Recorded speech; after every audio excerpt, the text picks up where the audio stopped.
Can I open my eyes yet? No, not yet. We're almost there. You're not breaking me again, are you?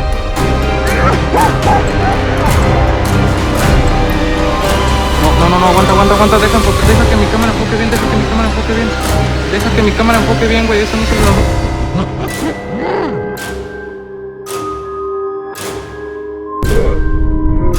I think it's time to leave.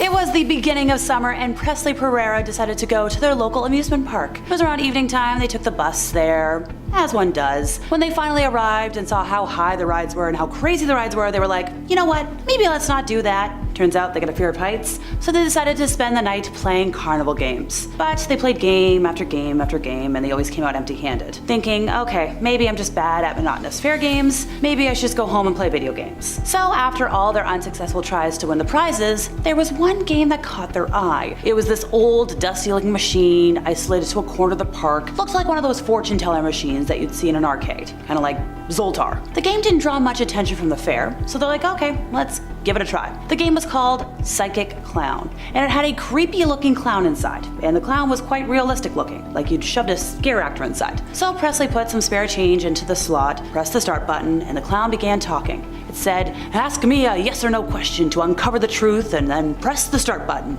So they asked, okay, will I get a girlfriend by the end of the year? Hit the start button, the clown began to move and started laughing in a very disturbing way, and then eventually said, no. Presley was like, okay, well, this can't be accurate, it's just a fair game. But the sad reality was, clown was probably right. So Presley was like, you know what, let's try something else, something more personal. Dropped in more change, said, are my parents divorced? Granted, their parents had been divorced for like 10 years at that point. So pressed the button, clown began doing its little laugh, and eventually said, yes. Now at this point, Presley was like, I'm a little creeped out. I wonder, is this a fluke? Is this for real? Let's try again. So they're reaching in their pocket, let's see what change I got left, realize they've only got $2 left. This is supposed to be for bus fare home, but they were like, you know what, I'll call mom to come pick me up. So they used their last $2 or whatever, couple of bucks on this psychic clown. They put the first dollar in, they were about to ask a question, but then the game wasn't working. So they, bopped it a couple of times and then the clown began to laugh again. But this time it seemed like the clown was malfunctioning. It was laughing uncontrollably, it started jerking its body back and forth, just kind of vigorously. And the movements were so crazy to the point where the clown started like banging his head against the glass,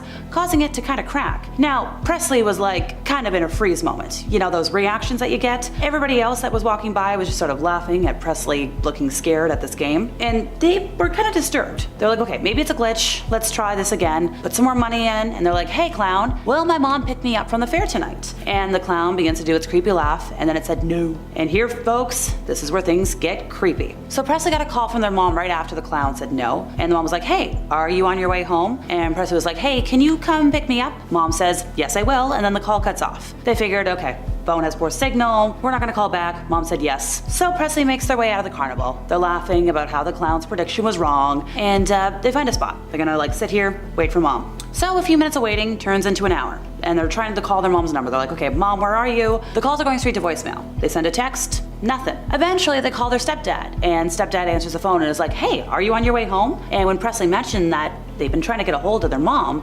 stepdad's voice suddenly got panicky, and he's like, yeah, I'll get a cousin to come get you. So like another hour later, cousin finally shows up looking extremely distraught. Presley's like, hey, like what is going on? What do you know? The cousin mentioned that he had just finished dropping off Presley's stepdad at the hospital because Presley's mom got into a nasty car accident. So cousin and Presley speed to the hospital and find out that sadly Presley's mom had already passed on from her injuries. To this day, Presley still ponders on like, did I have a hand in the fates deciding the event of that night? Oh, that accursed psychic clown. Veteran circus performer Chris Steele has been swallowing swords for quite some time, but back in 2018 he was seriously injured after an act went horribly wrong. Known by stage name Captain Steele, he has appeared with his wife and fellow sideshow performer Elena Steele on America's Got Talent, Ripley's Believe It or Not, but at this fateful event in Atlanta when he was swallowing 13 swords at once, which is an act he's done like 100 times, he wound up with a perforated esophagus. So in explaining what happened, Steele shared that during the trick he pushes 13 swords down into the esophagus, then he spins them 180 degrees, and then up they go. That time though, instead of pushing through that, they pushed through the side wall of the esophagus, pushed it about 16 inches down into the chest cavity, and then spun it 180 degrees. So it's a miracle that he only perforated his esophagus and somehow avoided hurting any of his internal organs. Now, he went on to share that before the accident, he'd had an exhausting day, he'd already done 2 other gigs, and then when he finally went to do this particular feat, seeing as this venue had very low ceilings, he dropped to one knee to swallow the swords, which changed the angle of the trick, which,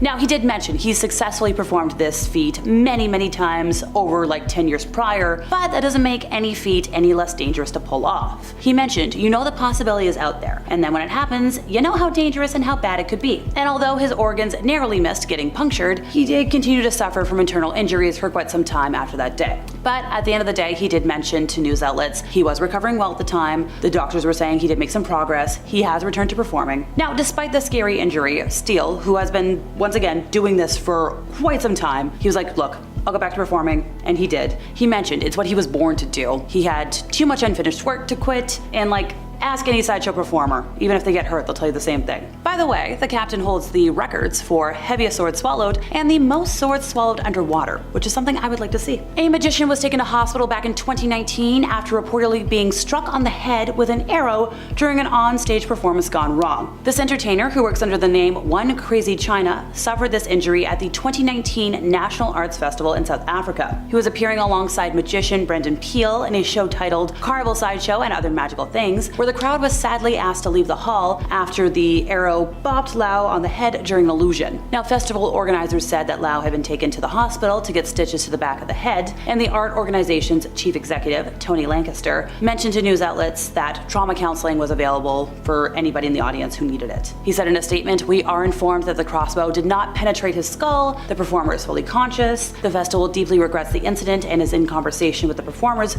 to establish what went wrong with the illusion." Here's the thing though, co-star Brendan Peele told news outlets that the story had been blown out of proportion by local media outlets. He's like, I was not responsible for an error. He mentioned there was a crossbow involved, but the illusion was structured so it was impossible to be truly, awful. Also, once again, Li Lao, which is the legal name of the performer, was the one who created the effect. Brendan was just an assistant in the illusion. So at the time, the media was kind of painting it out like it was, really bad. And while the performers weren't going to go behind the curtain and explain how the illusion worked, at the end of the day, it was an illusion. There was a slight mishap, but both performers took all necessary precautions just to be overly cautious. All was well on both sides. The rest of the shows were going to continue as scheduled, but Brendan went on to say the entire story was blown way out of proportion and nobody originally reached out to the performers to make a comment. So in a statement that was obtained by news outlets, the performer who was injured said that they were all good and well following the minor mishap with the escape illusion. And they wanted to clarify, Brendan in no way was responsible or to blame and did not physically aim or hold the weapon during the stunt. The escape was something that he designed, he created.